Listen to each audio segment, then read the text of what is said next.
Persengkongkolan jahat. Di antara orang-orang yang mendengarkan khutbah Nabi Isa alaihissalam, terdapat 3 orang pria kumal yang dengan lancang berkata, "Bagi kami, hai anak Maryam, surga di akhirat sana tidak penting. Hidup kami bisa tentram serta bahagia tanpa agama.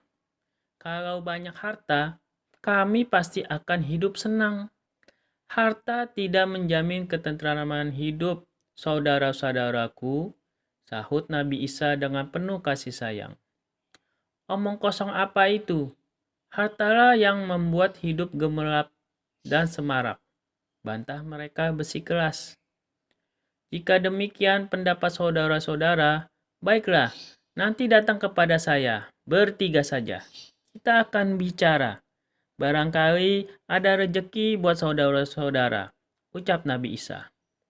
Karena mereka tahu anak Maryam tidak pernah berdusta, dengan gembira mereka mendatangi Nabi Isa di kemahnya selesai acara khutbah pagi itu.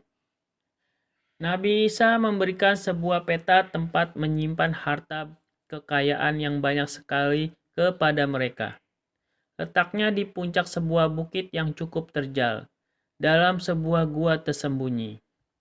Alangkah senangnya hati mereka. Dengan bayangan-bayangan yang melambung, berangkatlah mereka membawa peralatan yang dibutuhkan menuju bukit tersebut.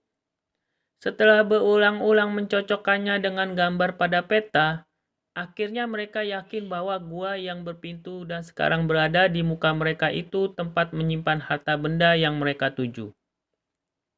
Dengan hati berdebar-debar, mereka masuk. Ternyata betul. Di setiap sudut gua itu terdapat peti-peti yang di dalamnya berisi emas berlian dalam jumlah yang tidak terkatakan. Mereka kemudian berunding. Bagaimana sebaiknya cara mengangkut harta karun itu bagi kepentingan mereka agar selamat tidak sampai tercium orang lain. Mereka sepakat untuk membagi pekerjaan. Secara bergantian, mereka akan mengangkut harta itu ke suatu hutan sepi di kaki bukit.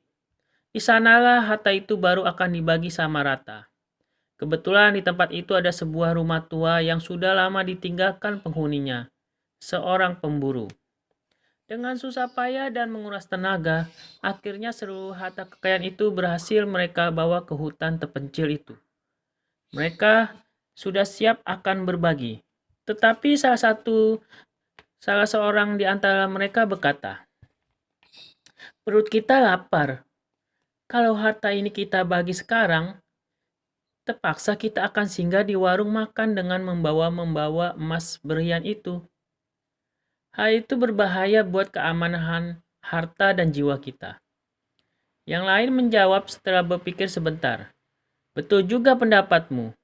Jadi apa yang mesti kita lakukan?" Orang tadi berkata pula, "Saya usul agar salah seseorang dari kita beli makanan, yang 2 orang menjaga harta di tempat ini." Usul ini karena merupakan jalan terbaik. Tentu saja mereka setujui. Lalu berangkatlah salah seorang dari mereka untuk membeli makanan.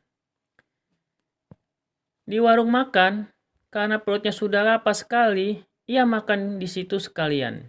Kemudian minta 2 porsi lagi untuk dibungkus. Pada saat melihat tukang warung membungkus makanan buat kedua temannya, orang itu berpikir, seandainya makanan itu kububuhi racun, pasti harta itu tidak usah dibagi bertiga. Untukku sendiri. Niatnya makin bulat untuk menguasai harta itu baginya seorang. Untuk itu, ia pergi ke pasar membeli racun warangan berbentuk bubuk yang hampir tidak berbau. Dengan hati lapang, makanan yang terbungkus rapi buat kedua temannya dibubuhi racun. Lantas berangkatlah dia untuk mendatangi kembali kedua temannya.